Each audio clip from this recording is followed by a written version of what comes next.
I've got one more thing I wanted to go over. It's springtime. It's tombstone cleaning time. How many of you have never yet attempted tombstone cleaning? Larry, you're the only one that will admit to it.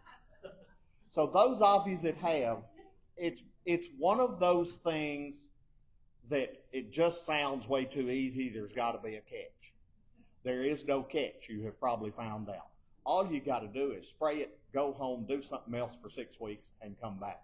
And I wanted to show you a couple of pictures. Joyce Harson isn't here, but I'm going to talk about her. She had put a couple of pictures on Facebook last week of some stones that she had sprayed last fall and went back last week to see how they looked. And I want you to see what these are from spraying, walk away, and come back later.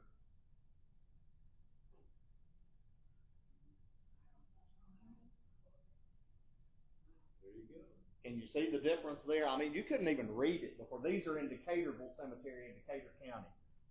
And then here's the other one in the same cemetery. She said, I didn't do a thing. I sprayed them last fall, went home, and here's what they looked like when I went back last week. You can order D2 online, or you can go to Lowe's and get Wet and Forget. It's a little cheaper. You don't have to pay the shipping, and it's almost as good. And it's really couldn't be any simpler. Yes, sir? I don't recommend the Wet and Forget or marble. It works great for granite, but it has a tendency to keep eating. Okay. It's So a little harsh. Don't use it on marble. I wouldn't use it on marble. I've used it on granite and anything but the marble. Okay. And it has a tendency. And those older ones are mostly marble, aren't they, Kim? Yeah, and they're real porous. So the D2 is really what you need to use on those. Thank you. Okay, y'all got that. On marble, get D2. The newer one that was almost it almost ate it away. Because it just kept cleaning it. Okay. Yeah, you want it to get to a point and stop. Right. Okay. But if you haven't done any stone cleaning yet, this is perfect time of the year. You don't want to wait till it gets too hot because then it dries up before it has a chance to soak in and work. So this is a good time of the year. Plus, you don't want to be out there when it's too hot. Anything else business-wise before we do our show and tell tonight? Okay, I'm glad several of you brought some things, but I'm going to go first since I'm already up here, and then I can go sit down. I have two things I did want to bring to show you tonight. This is my great-granddaddy. He was my mother's grandfather. He died actually before Mother was born. And this is him in his Masonic uniform when he lived in McKenzie, Tennessee. He was in the Paris Commandery. And you see he's got on the full coat, sword, Pirates of Penzance hat, and everything else. He looks like a Japanese. Doesn't he, though? Now, I'm not saying that he was any kind of a dandy, but I think the same day that he took this picture, they took this picture of his wife. Of my great-grandmother. Okay, I want to know, ladies, how many of y'all wear a dress like that when you're out push mowing the yard? Miller, did you say you wear? Oh, No, that's a twist. Oh. What? Is that a Templar uniform? Yes. But this is the Templar sword that he's wearing in that picture right there. It's got his name engraved on it. Obviously has gained a little rust over the years because it's 120-something years old. But it does say to Joseph Edward Mosley, and somewhere on it, I believe it says from the Paris Commandery, and they probably gave it to him when he moved to Jackson, which was about 1906 or so. We had Mosley's in North Gibson County. Yeah. Well, he was from Greenfield. Oh. Do you keep it in that sheet? No, actually, I've had it hanging on the wall. I got some brackets on Amazon that are made for hanging a sword, and I had the sword in one bracket and the leather sheath in another one. I'd had it in that sheath as long as I'd had it, and my brother suggested a couple of years ago, why don't you put it on the wall where people can see it? It's like guns. You don't store those in the leather things. Well, and it does have his name. It says 16 KT McKenzie, Tennessee, Knights Templar on the back of it. So I did need to get it out leather sheath. Found that out after having it about 40 years. The other thing that I had that I wanted to show, and then I'll turn it over to y'all. I think most of you know that I'm a retired firefighter. This is the first time, I guess, that I became a firefighter. I'll pass it around and let you see it. I'm 4 years old in this picture. I've got on my rubber boots, my raincoat, and my fireman's helmet. And my dad has on his civil defense helmet, which I still have. And actually, I think we were cleaning the gutters on the house is what we were doing. But never miss a good chance to play fireman when you're 4 years old and your daddy's just a big 4-year-old. So we were playing fireman that day. And a few years ago, in my dad's collection and museum, who never threw away anything, I found the helmet that I was wearing that day. Well, I'll be. Now, I'm not going to pass it around because it's extremely brittle, because it's plastic. But the really neat thing that I discovered was that he had hand-painted on this helmet, Captain Fire Department 62. Well. Probably because that was 1962 when that picture was made. The interesting thing was, at the time I found this helmet, I was on the Jackson Fire Department, and I was the captain on Engine 62. So I swapped my real helmet and I wore this one around all day because it still fits. Yeah, still. I had a big head then too. But if you do come look at it, it's extremely brittle. So please be careful with it. But that's what I had to show from my first day playing firefighter, and I just never got it out of my system. Now, who wants to go next? Melissa, you had your hand up earlier, and you're close. Well, never miss an opportunity to talk. You think about what you want to share. There's so many stories that float around in your head about your family on both sides. I was the oldest grandchild on my mother's side, so I sat at the feet of my grandmother and all the aunts. There were 4 aunts, and listened to all their stories from the time I was a baby on up. And so it's kind of hard to center in on something. But I had this flower that's blooming now, and it's the tiny jonquil, and it's the most fragrant. And flowers were prized on both sides of my family. My dad's mother had a big yard out at Huntersville, and it was full of, we always called it buttercups. We never did distinguish which one is a jonquil, which one is a daffodil, which one's this, that, or the other. And I don't think she had these type, but my mother's side, they always wanted, they called it the little ones. And they're tiny bulbs, only about this big, but very fragrant. And my mother finally got her a little patch of them. She ended up with some, and I had some. So they're one of the last ones to bloom. And today I went outside, and there they were, and they, smelled very strong, very fragrant. But I'll tell one funny story. My aunt that lived down the street, at one point we were all in the same neighborhood. It was my aunt, my mother's sister, my mother, her other sister lived down the street. My cousin lived on the other side. So quite an enclave of us. But my aunt that lived on Woodhaven, she had finally gotten the bulbs to bloom and had a good stand of them. And she planted them around this light pole in the backyard so she'd know where they were, because they're easy to dig up or not see or whatever. So one year they finally bloomed, and she was so excited. There was like a whole group of them. And she told us all about it. Oh, I've got some. They're blooming. You wouldn't believe it. Well, this little neighborhood girl was riding her bicycle, and she was sitting in the den. She saw her go back in her backyard. So she peeked out the window, and she saw that little girl pick every one of those. Well, she was so mad. You'd have to know my aunt to know this, but she actually got them back. She said, I chased that kid down the driveway, and I said, you give me those back.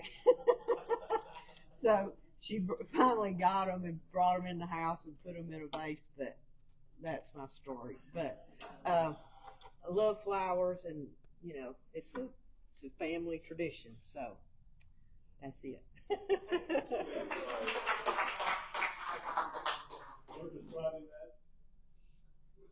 Well, I didn't know about doing this till about 4, so I grabbed a couple of things that I keep. You know those little cedar boxes with the picture on top, whatever. So I have one that was my mother's, but then I have one from when I was young, and so this I'd forgotten I had this. This is a little mirror, and I'll lay it up here. And it says Dome of the Travel and Transportation Building, and it was from the 1933 Century of Progress, I think in Chicago. When I was younger, this may fit some of you too. When I was younger and married the first time, we lived over in Dyer, Tennessee, in Gibson County. And so I guess we moved in the fall, and then come spring, my neighbors next door were an older couple. And so I got to know them, that next summer, and it turned out that the gentleman named Wade, he and I were cousins, because his last name was Baird, and one of my lines is Baird from Idlewild, and so we wound up to be probably third cousins and something removed or whatever, and they were a wonderful old couple, and they had married late, so I was kind of like, a daughter they never had, and so I'd forgotten that he gave me this little piece, and he'd been a taxi driver for, that's what he did for work, and but he'd had a stroke on the left side, and so he used a big stick to get around the yard, and this side was, he kind of had to drag that along. But it was funny because in the summer they had a fall-away house, so they had a basement, went down like this, and he had a typewriter, and he didn't know how to type. He used the HPC method. You know what that is, right? Hunt, peck, and cuss. And so he used one finger, and what he would do, he loved genealogy, so that's kind of how we, really hit it off. And he had done enough when, I found out what he was doing, and I said, well, Wade, one of my lines is Baird. And he was really intrigued about that. And so he would call all these people and get the info, and then he would type it up slowly. So I'd hear him in my yard, pack through the window and whatever. So that was funny. And then years later, God bless him, he only, unfortunately I divorced, and he died a couple of years after that and whatever. And so years later, the info that he had done, there was a cousin who lived in Nashville, and she was really the genealogist. And a friend that lives in Milan, she worked with the lady Jackie Baird in Nashville, and they did the Baird book. It's about this thick. So Wade was very instrumental in helping them put the Baird book together, and God bless him. He was a gentle soul, and here's their picture, which is too small for you to see, but anyway, I'll lay these right here. So anyway, I was happy to find that today, that I had that.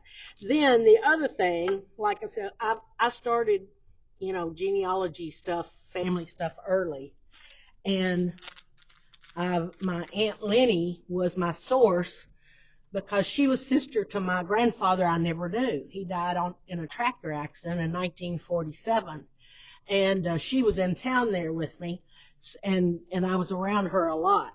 So she gave me this one time, because I'd be talking about it, and she'd say, here, I'm going to give you this, you keep it. Well, she'd be really proud of me, because I have kept everything that she gave me. And this is supposed to be, well, probably kind of like a mantilla, right? It's very thin, but it's in perfect condition. And this was her mother's, who was my great-grandmother, and her name was Dale Pretty Jenny Adeline. Don't ask me why, but she had 4 names. And and then Baker was her maiden name, and then Kate. And so she gave it to me, and I've had it over 50 years for sure, and it's still here. So anyway, there you go. So I think that's, I'll lay it down there. Question, Carol. Yeah, okay. Oh. Some of us don't know what a mantilla is. Well, that's probably she didn't use it like a mantilla. And for Hispanics, they would wear a comb. You know, they'd wear their hair up and they'd wear a comb, and they would wear a lace covering over that when they went to church, or, you know. And it's so lightweight that's why I called it that. But I'm sure she used it as maybe a lightweight shawl.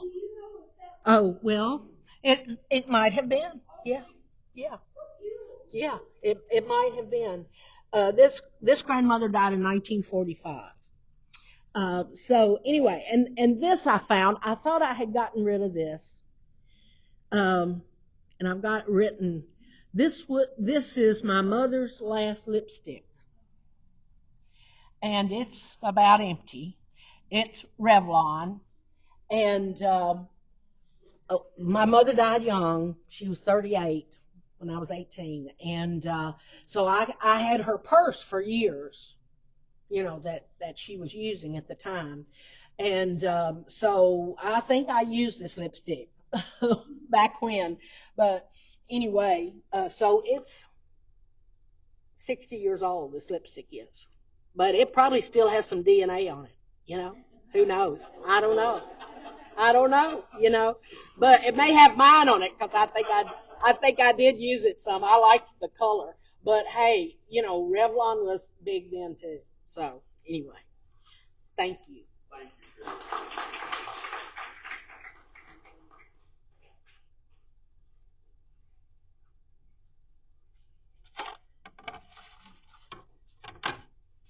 When you're young, there are things that are in your house that you always kind of admire as a child, and you don't know the stories behind them, and you wish you knew more about them. But there were these photographs, these painted things on wood. This is my mother, and this is her mother. And they're just painted on wood. On the back of it, Souvenir of France. And on the front of it, it has Nancy, 1945. And so for the longest time, I would see them, and there would be remarks, well, Dad got that in the war or something. And I thought Nancy painted it. I always wanted to know Nancy who. As I got older, I sort of looked, and it was actually painted by a P. Subra, painted it. And my dad, of course, he had a little sliver of a picture of my mother that he carried in his wallet all through the war, and I still have that put up. But this was the original picture. He had a wallet size of that. On the back of it, the most wonderful girl on earth, my wife. And this was her picture that was in the paper when they got married, June 20th, 1943. 10 years later, 10 days later, he left for training for the war and didn't get back to Bemis till like January 1947. So he had the little picture while he was there. He would get pictures and letters from home, and her mother, Miss Maisella Cross, now she was Maisella Demon, Maisella Austin at that time. A lot of men have problems with their mother-in-laws, but my Nana, as we called her, she loved my dad, J.D. She thought he could do anything and hung the moon. And so she would write, Mom was so busy just trying to keep things going at home and stuff, she would write more letters to my dad than I think my mother did. So he had a little picture of her. So what happened when they were in France and on a little bit of leave, and then I didn't find this out until recently. I just sort of investigated Nancy, France. It's actually a town, a city, and there were a lot of artists there. That it was just sort of a haven of artists. So street art and things for souvenirs. You could take a photograph, or you could sit and have your own picture made. He took the photograph in, and the little photograph, and she painted the picture. I thought it was really a pretty good job, and painted both of them, and then they arranged to have them mailed home. He couldn't have carried that in his duffel bag the rest of the war, but they would mail them back, and I thought they did pretty good on her mother as well. But those just always amazed me, and they're, just little wood things. But anyway, my dad was a very special person. He and my mother, they had 78 years together. We lost him in 2021. I still have my mother. She's 98 and still thinks she wants to do stuff like she was still 50, 60, or 70, So anyway, neat story. Is a microphone up here I'm supposed to speak into? Yeah. So, y'all don't really know me very well. I'm Larry Smith. But I love history and things. Now, is it kosher to talk about your spouse's family? Okay. So, what'd you say? Well, we're cousins, by the way. We are. Distant. I wish I knew more. My mother knew more about him. I'm a McCurder, and but with your kin, the mother side, right? Right. Anyway, that's not what I came up here to talk about. So I married a girl from my wife Franny from Nashville, and Franny's mother grew up in Humboldt. She was in Adams. If y'all know the name Lloyd Adams, he was an attorney there. Well, Lloyd and his brother Claude went to, y'all know who I'm talking about? Okay. Claude, they both went to World War I in France, and both were in the trenches in France, and both came home. And Lloyd, Franny's grandfather, went to UT and became a lawyer, but Claude stayed in the military, and he stayed in and climbed the ladder, and he was non-commissioned, so he could only go so far. But he became a brigadier general, and he was buddies with Patton, Blackjack Pershing, the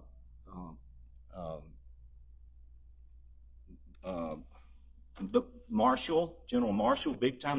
They were great friends with the Marshalls, and when we inherited a piece of furniture from the Aunt Ruth, which was Claude's wife, that was full of letters from Marshall. Some of them were from the State Department, some of them were from the Department of Defense. So they were very, very close friends. And but Claude knew he was there with all these. He was a kind of a adjutant to the generals, and he had a heart attack in 1938, and because of that, he could not be in theater. And if he hadn't had the heart attack, he would have been an aide de camp for Eisenhower or Patton or one of the big generals.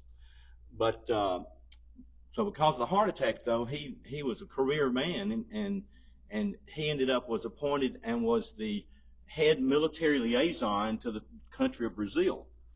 And he and his wife, Aunt Ruth, spent the war in Brazil. And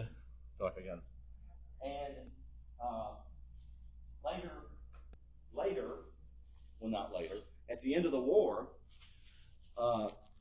he got to know the president of Brazil real well because he's the head military man there.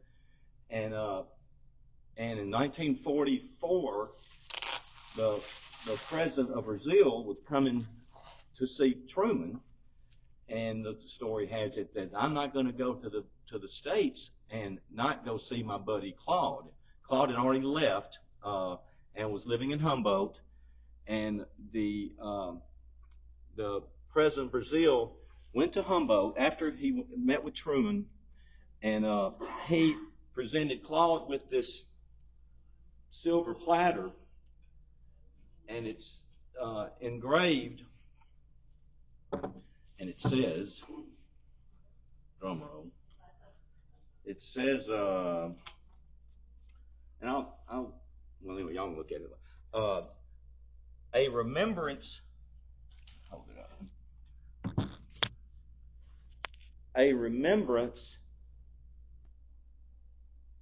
I'm going to be more writing. A remembrance of the Brazilian army, and then it has the date down here, and then the president signed the middle, President Dutra. And so he went to Humboldt, and they had a huge parade. And the Humboldt, if you ever been in the Humboldt Museum, I think it's in the old City Hall. There's a whole section about Claude, and really they called him Flap because he had huge ears. That's the truth, Flap Adams. So anyway, that's the story of my wife's uncle, great uncle.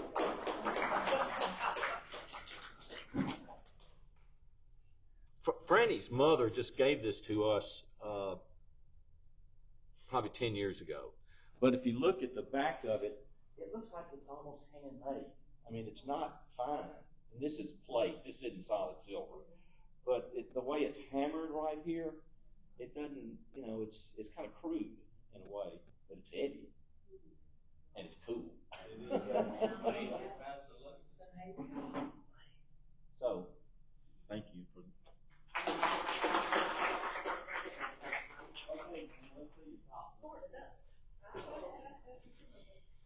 All right, has anybody in here used the new family search text word site? Oh my gosh. All right, it is called an experiment. And I sent them a message yesterday and said, no, it's not an experiment. I have proven it. All right, in it you can type a word and it will search every document that Family Search has in their library for that word. Now the dates don't work at all, but you can put quotation marks around a name and it'll pull up all of them. So I'm playing with my different family members, and I found an article on my great-granduncle Wilson Larkins, who, by the way, was the founder of South Miami. He was born in Humphreys County, Tennessee. And I found an article, and it was in the Lake County paper. And he'd written written a letter to the postmaster in 1935 asking if these people were still here. And he said, I lived there in 1881 and 82, 82, 83. And I went, Uncle Wilson lived in Lake County. I knew he lived in Humphreys. And I knew he went to Florida. But how did he get to Lake County? Why? Well, I thought he'd just come with my great-grandmother's brother, Uncle Will Loggins. Well, that wasn't how he got there. So I'm searching again, and I'm searching Samuel Crockett, who is my fourth great-grandfather in Robertson County.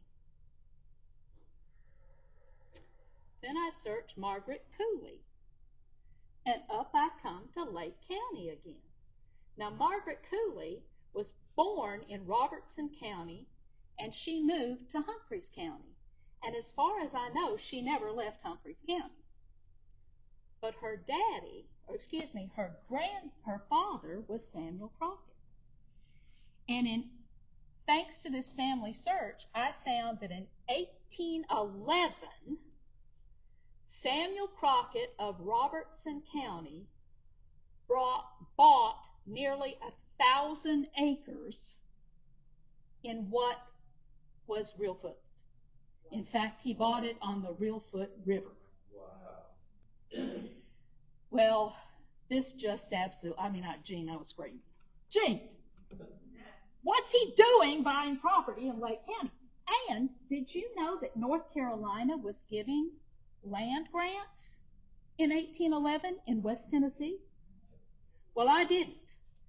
1788, a man named Frederick Miller got a 2,000-acre land grant in what would become Lake County. So I'm searching, and I search grandmother, Margaret, she's my third. inherited the property. And there was a court case, because it was Obion County then, beginning in 1848. And it even has a map where they divided all of the property among Samuel Crockett's children. And I found my third great-grandmother, Margaret Crockett Cooley's property. When I searched my great-grandmother, who didn't sell it till 1883. And so I had to go down the rabbit hole. And in the rabbit hole, because of family search, I found who had all 12 pieces of her 233 1/3 acres that was located, and they always used the Fred Miller survey, and it began at the Paw Paw watering hole in Lake County, which was nearly 6 miles southeast of Tiptonville. And thanks to them, I found every one of the properties and who sold it, to whom they sold it. And I could connect all the people because I knew them. I had researched them. I doubt if many of them ever went to Lake County. Why was Uncle Wilson Larkins there? He was farming the property with his cousin, John Merry Christmas Young. Guess you can guess what day he was born. They all ended up selling the property basically to John Merry Christmas Young. And then he and all the other cousins got together and sold it to Samuel Alexander Larkins Jr. And I'm not going to tell you how he was connected. But he died in 1888, Humphreys County. And in 1792, when my grandmother's last sister sold her piece of property, that property was owned by a 5-year-old little boy because he was the only heir of Samuel Alexander Larkins. Now, I have to go to Lake County and to find out what happened to the property after. But I've been screamed at my brother, my husband, not my brother, but I screamed at my brother too. I said, Uncle Will was farming. Uncle Will Loggins ended up farming that property in 1889. So if you have not played with family search, and how you get to it, you go to Google family search. Don't go down to search. Just hit family search. And it'll take you to the home page. You go down on the right side, and it'll say experiments. Click on experiments, and it'll take you to a page that's got a bunch, and it says full text search. You say go to that experiment, and you'll be down the rabbit hole. So on their main page, it says experiment. 4 o'clock this afternoon. So I wanted to bring something from my family. I'm Linda Lotus. I'm tangled up here. I apologize. I'm not a gifted speaker, and I have no great memory like this lady that just spoke because of dates and all that stuff. But I had I brought a picture of my granddaddy. His name was Hewlin Woodard Franklin. He's from Lexington, Tennessee. And in some of my papers of his from my mother, because my mother's a hoarder. I shouldn't say that on camera. My mother is a saver. And in some of her papers, I found some things of his. And one thing I found was his farm truck registration from 1946 when he registered his farm truck in Lexington. He was a farmer, and with his brother Clyde, they bought a store, Franklin store, that was in Lexington. And when he wasn't farming, he was helping out at the store, or then he worked at Martha White here in Jackson for 5 years, delivering cornmeal to Alabama and Mississippi, I think it was. But one of the things I found of his, I'm going to hold it up in this bag because it's so old, is from 1943, April the 16th, 1943. And this is his book where he bought fertilizer for the farm. And in the back of the book, my grandmother used it for a recipe book. So she put all of her recipes in it. So it goes from 1943. It's obviously very old. And she has recipes, and he has where he's bought fertilizer and things for his farm. So I thought that was really cool, and it's all falling apart. So I'll leave it in the back. But anyway, I was like, I thought I just brought something. I've not done show and tell before, obviously. So I was like, oh, I think you just bring something and you send it. Oh, I cannot cook like her. She was wonderful. But no, I haven't. I probably have and don't remember it, but yeah. But anyway, so thanks. All right.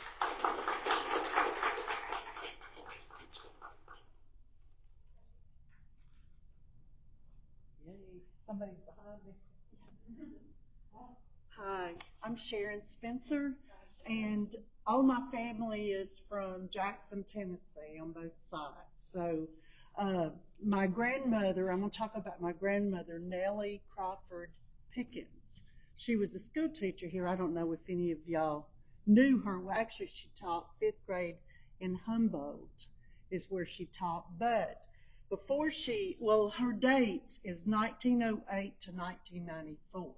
So I was very fortunate to have her for a long time. She taught me how to sew. She taught me how to cook. I was her first grandchild. So that picture was sent to me by her niece, Laverne Pitts. She says, Sharon, you look just like her. She was so special, and she really was. She loved everybody, and she loved children, but she grew up at the old Crawford home in Poplar Corner area here in Jackson. So, and her family were farmers and owned a lot of land. But before she passed away, she had already had a heart attack, and she just quietly handed me this, and this was very special to her. Class of 1928. See, she had taught at a one-room schoolhouse where people brought carrots to school, potatoes. She'd make a big pot of soup out at Poplar Corner. But she graduated high school at Huntersville High School. You know, you were mentioning Huntersville. And inside of it, I think it's really cool how it folds out. This was like her certificate or whatever, or maybe order of service. But it says the senior class of the Huntersville High School invites you to attend the exercises of graduation on Thursday evening, May the 3rd, school auditorium at 8 o'clock. That's kind of a late graduation, I think. But, and it gives the class motto, the class roll, faculty, class flower. You're welcome to look at this if you want to. And in here, the commencement, what went on in the commencement, and who graduated. So that's really cool. You may have a relative that graduated then. You may recognize some of these names. I'm not going to sit here and call them all out to you, but you're welcome to look at this. It's very fragile. So that's it. Thank you.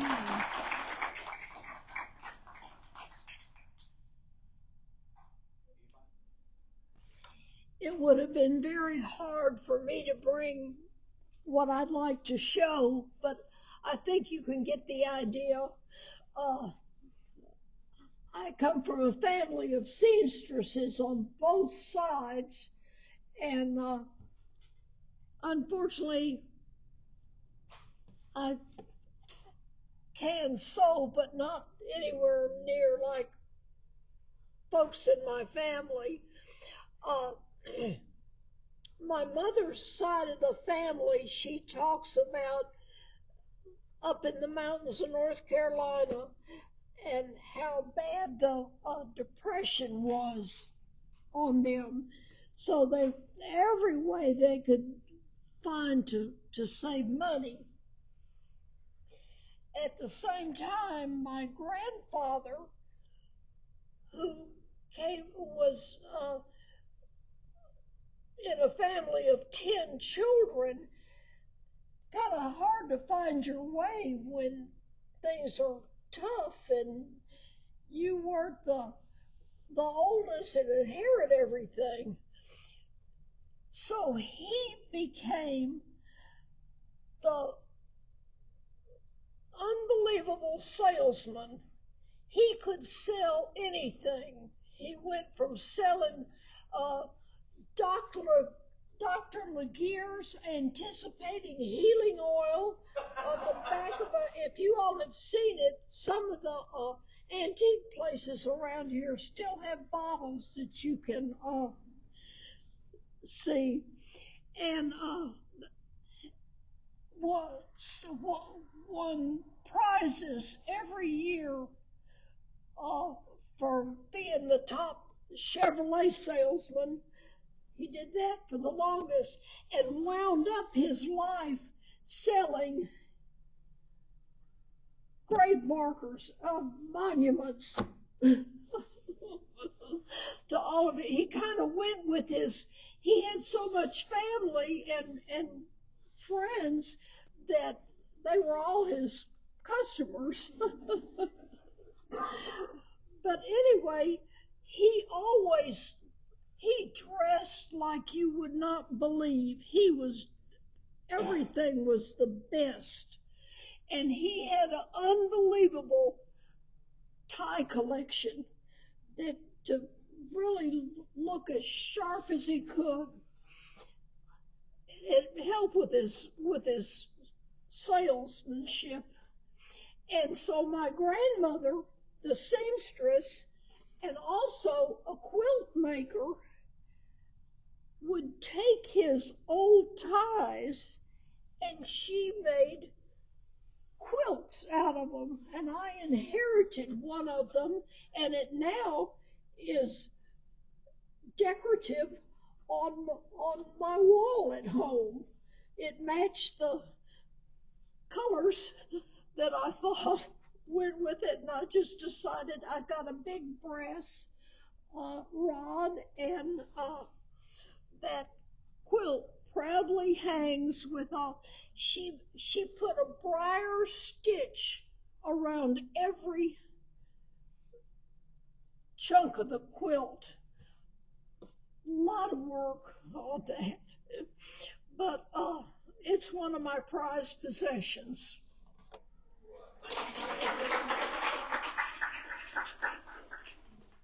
I came in here with 2 books to show you, but then with all this World War I talk around here, I thought I'd just show you my bag.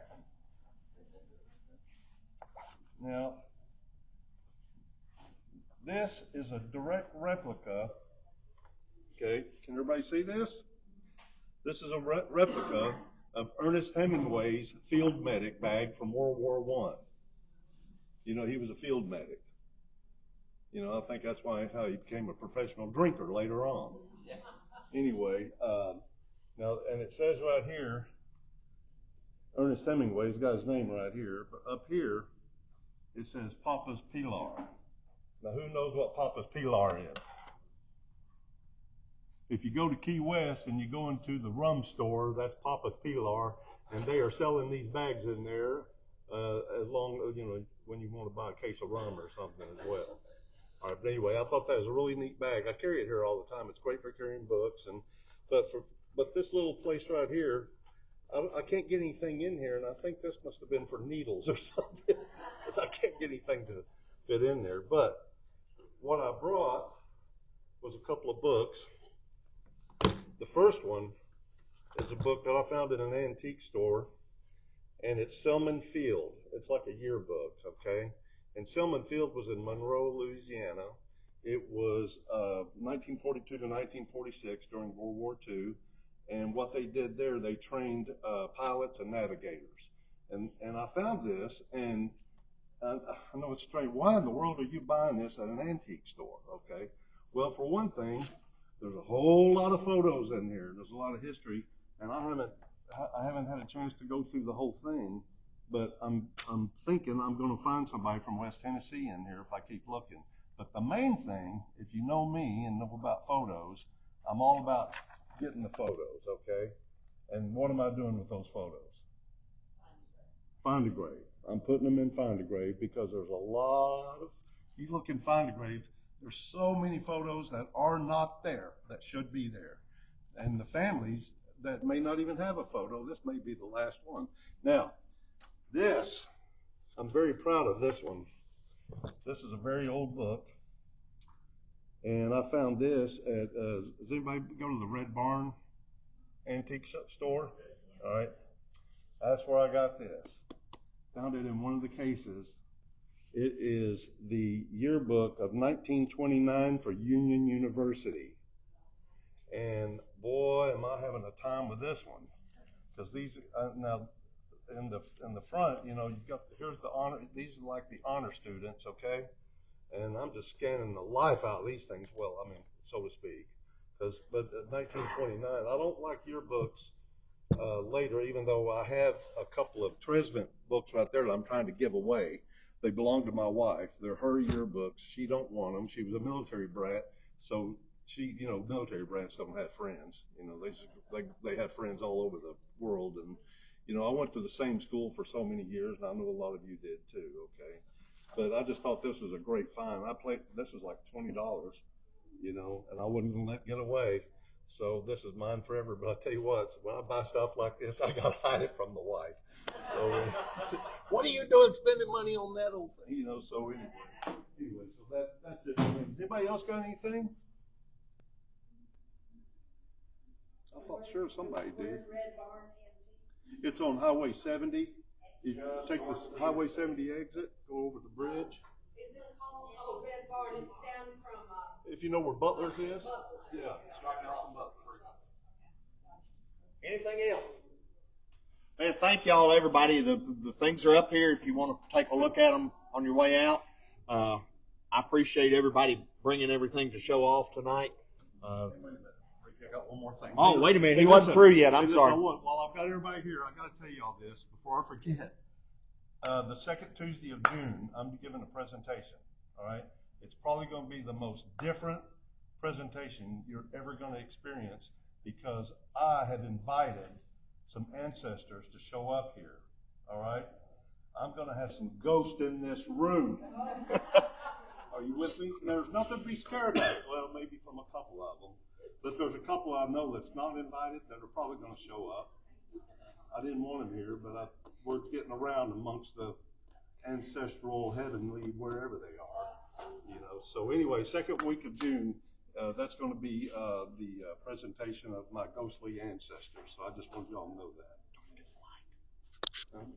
Oh, you threw this? Okay. If nobody has anything else, I guess we're done. Thank you so much for being here. Take a look at this stuff on your way out.